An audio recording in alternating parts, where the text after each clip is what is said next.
ہمارے ساتھ موجود ہیں تحصیل جڑاوالا کے پاکستان تحریک انصاف کے یوتھ ونگ کے جو صدر ہیں چودھری ظفر وریز صاحب جو ہیں ان سے گفتگو کرتے ہیں۔ اسد عمر صاحب نے یہاں پہ اعلان کیا ہے کہ فائنل کال آنے والی ہے، تو کیا جڑاوالا کی عوام جو ہے، جڑاوالا کے جو کارکنان ہیں اسلام آباد جانے کے لیے تیار ہیں یا ان کا کیا شیڈول ہے، اگلا لائے عمل کیا ہے؟ آئیے ان سے گفتگو کرتے ہیں۔ السلام علیکم۔ وعلیکم السلام، بسم اللہ الرحمن الرحیم۔ سب سے پہلے تو آپ کا بہت شکریہ۔ باقی جو اسد عمر صاحب آج جڑاوالا تشریف لائے ہیں وہ اسی سلسلے میں آئے تھے کہ جو عمران خان صاحب نے لانگ مارچ شروع کیا ہے یہ اسی کڑی کا ایک حصہ ہے، اور انشاءاللہ تعالی جڑاوالا کی غیور عوام اب جان چکی ہے کہ ہم نے ان چوروں لٹیروں سے نجات پانی ہے، اور جڑاوالا سے انشاءاللہ تعالی بہت بڑا قافلہ اسلام آباد کے لیے نکلے گا جب بھی خان صاحب کال دیں گے۔ کب تک رہیں گے جڑاوالا میں؟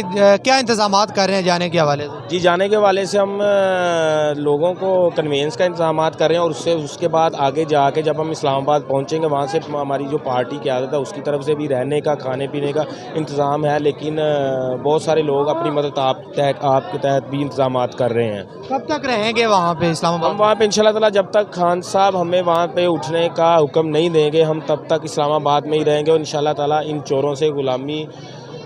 چوروں کی غلامی منظور نہیں کریں گے، ان سے نجات پا کر ہم واپس جڑاوالا واپس۔ آپ کو کیا لگتا ہے، کیونکہ سابقہ وزیر اعظم عمران خان صاحب رہے ہیں، ان پہ قاتلانہ حملہ ہوا تھا، اس کی ایف آئی آر جو ہے وہ درج نہیں ہو پائی، تو آپ کو لگتا ہے کہ یہ لانگ مارچ جو آپ کریں، کیونکہ ایف آئی آر کے لیے بھی آپ احتجاج کرتے ہیں لیکن آپ کی مرضی کے مطابق جو ایف آئی آر درج نہیں ہوئی، تو اس لانگ مارچ سے آپ کو لگتا ہے کہ جو آپ کا مقصد ہے وہ پورا ہو جائے گا؟ جی بالکل، انشاءاللہ تعالی انہوں نے جو خان صاحب پہ حملہ کروا کے ایک بزدلانہ حرکت کی ہے، ہم انشاءاللہ تعالی اس کا حساب لیں گے۔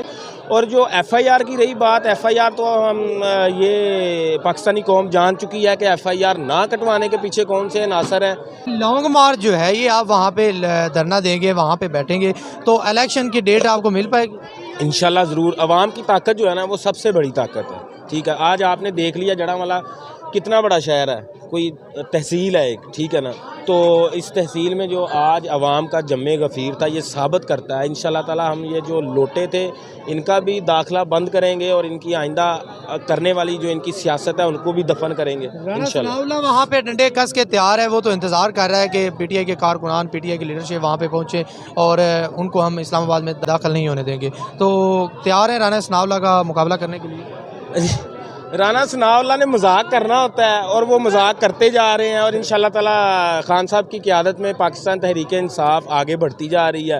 آج تک وہ نہیں روک پایا تو آگے کیسے روک پائے گا؟ انشاءاللہ تعالی وہ نہیں روک پائے گا، وہ تو ویسے بیمار پڑا ہوا ہے، شاید پتہ نہیں لانگ مارچ کے خوف سے بیمار ہو گیا ہے، ٹھیک ہے نا، تو انشاءاللہ تعالی وہ نہیں روک سکتا، کبھی بھی نہیں روک سکتا، اور نہ اس میں دم ہے کہ وہ ہم کو روک کے دکھائے۔